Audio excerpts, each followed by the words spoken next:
मेरा नाम प्रणव है। मैं अहमदाबाद में रहता हूँ। पेशे से मैं एक डॉक्टर हूँ। ये घटना मेरे साथ आज से 2.5 साल पहले हुई थी। उस वक्त बारिश का मौसम था। मैं अपनी ड्यूटी करके रात के 9 बजे अपने घर जाने के लिए निकला। वैसे तो मेरी ड्यूटी शाम के 5 बजे ही हो जाती थी, लेकिन उस दिन एक अर्जेंट पेशेंट मुझे करना था। उस वजह से मैं हॉस्पिटल से घर निकलने में थोड़ा लेट हुआ। हॉस्पिटल के बाहर जब मैंने देखा तो अब बारिश काफ़ी ज़्यादा हो रही थी, पर बारिश के साथ साथ हवा और बिजलियां भी चमक रही थी। मैं पार्किंग में से मेरी कार निकालकर हॉस्पिटल के गेट तक आया तो गार्ड ने गेट खोला और मुझे बोला, साहब अभी बारिश बहुत ज़्यादा हो रही है, तो बारिश रुकने के बाद घर चले जाना। लेकिन मैं उसे बोला, अरे मैं 20 मिनट में ही घर पहुंच जाऊंगा। तो गार्ड थोड़ा सोचने के बाद मुझे बोला, 20 मिनट? पर आपका घर तो यहाँ से 50 मिनट की दूरी पर है, तो आप 20 मिनट में कैसे पहुंचेंगे? तो मैं उसे बोला, अरे हाईवे से 2 किलोमीटर की दूरी पर दाएं साइड में एक शॉर्टकट है, वहां से मैं जल्दी घर पहुंच जाऊंगा। तो गार्ड थोड़ा डरते हुए मुझे बोला, साहब उस रास्ते से मत जाना, क्योंकि मैंने मेरे गांव के लोगों से उस रास्ते के बारे में काफी कुछ सुन रखा है। कहते हैं कि उस रास्ते पर रात के वक्त आत्माओं का वास है। गार्ड की बात सुनकर मैं थोड़ा सा मुस्कुराया और उसे बोला, अच्छा तो आज मैं भी देखता हूं कि मुझे भी एक आधी आत्मा दिखती है क्या। ऐसा बोलकर मैंने मेरी गाड़ी के दरवाजे की कांच ऊपर कर दी और वहां से हंसते हुए निकल गया। अब मैं कार चला रहा था। मैंने जब रास्ते पर अपनी नजर घुमाई तो उस वक्त बारिश काफी तेज हो रही थी और इतनी तेज बारिश में मुझे सिर्फ इक्का दुक्का गाड़ियां ही रास्ते पर दिख रही थी। अब मैं हाईवे से दाएं साइड में मुड़ा, जहां पर वो शॉर्टकट का रास्ता था। अब मैं उस शॉर्टकट के रास्ते से अपनी गाड़ी धीरे धीरे चलाते हुए जा रहा था। इस रास्ते की मुझे ज़्यादा तो जानकारी नहीं थी, लेकिन हाँ, ये रास्ता मेरे लिए अनजान भी नहीं था। मैं दिन के वक्त इस रास्ते से एक बार आ चुका था। अब मुझे उस रास्ते पर एक भी गाड़ी आते हुए या जाते हुए नहीं दिख रही थी। ऊपर से बारिश भी काफ़ी जोरों की थी और अंधेरा भी काफ़ी ज़्यादा घनघोर था। अब मैं थोड़ा ही दूर आया था, लेकिन अब मुझे इतनी तेज बारिश की वजह से थोड़ा डर भी लगने लगा था। तभी मुझे बाएं साइड में एक बुजुर्ग आदमी दिखा जो मेरी कार को हाथ दिखा रहा था। मैंने सोचा, इतनी तेज बारिश में और इतने घनघोर अंधेरे में ये आदमी यहाँ क्या कर रहा है। दिखने में वो आदमी खेती करने वाला दिख रहा था। वो काफी हट्टा कट्टा और 6 या 6.5 फुट का था। उसने नीले कलर की लुंगी और सफेद कलर की बनियान पहने हुए थी। मैंने उसके पास जाकर मेरी कार रोकी और दरवाजे की कांच नीचे करके मैं उसे बोला, अरे भैया कहाँ जाना है?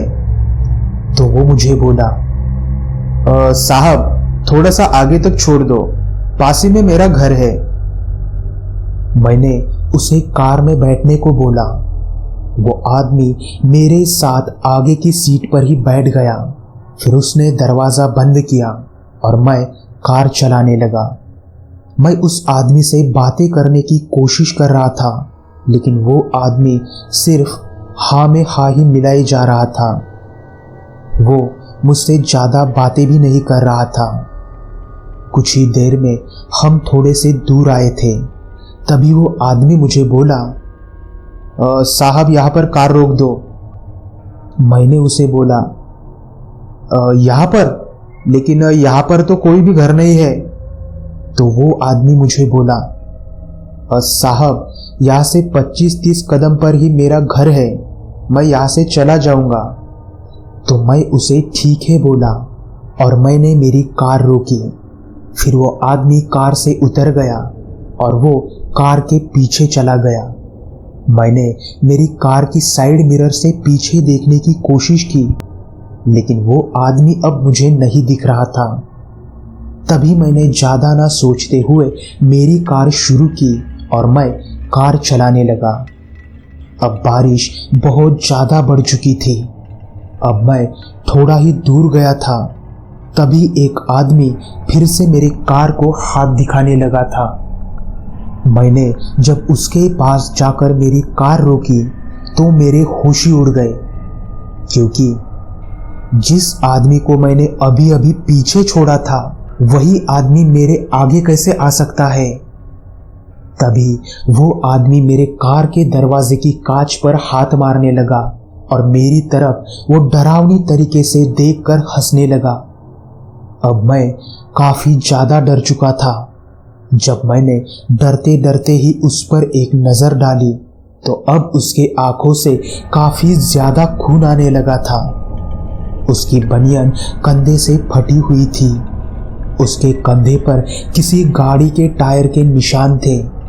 ये सब देखकर मैंने मेरी कार वहां से काफी तेजी से निकाली, लेकिन थोड़ी ही दूर में फिर से वो आदमी एक बार मुझे दिखाई दिया और वो मुझे हाथ दिखाने लगा। लेकिन अब मैंने मेरी कार कहीं भी ना रुकाते हुए जल्दी से अपने घर पहुंचा।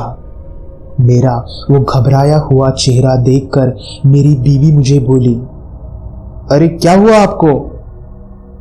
तो मैंने उसे सारी बात बताई और मैं उस रात बिना खाना खाए ही जल्दी से सो गया।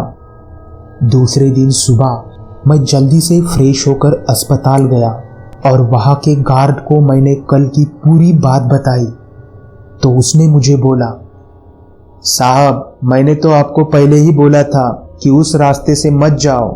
और हाँ, जिस आदमी की आप बात कर रहे हो वो हरिया था। उसका घर उसी रास्ते के पास 9-10 छोटे छोटे घर है, वहां पर था। एक रात हरिया खेत में काम करके अपने घर आ रहा था, लेकिन वो जब रास्ते से आ रहा था तो उसे एक कार वाले ने उड़ाया। जैसे ही वो उड़कर नीचे जमीन पर गिरा तो उस कार के टायर उसके कंधे पर से चले गए और वहीं पर हरिया खत्म हुआ। दूसरे दिन जब उसकी बॉडी पोस्टमार्टम के लिए भेजी तब वहां के लोगों को ये सब बात पता चली थी। ये सब सुन के मैंने गार्ड को बोला, अरे पर ये सब तुम्हें कैसे मालूम? तो वो मुझे बोला, साहब कल रात आपको जो आदमी दिखा था वो मेरे ही दोस्त के नाना जी थे और मेरे दोस्त ने मुझे ये सारी बात बता दी थी। ये सब सुनकर मैं काफी ज्यादा घबरा गया और उस दिन के बाद मैं कभी भी उस रास्ते से नहीं गुजरा।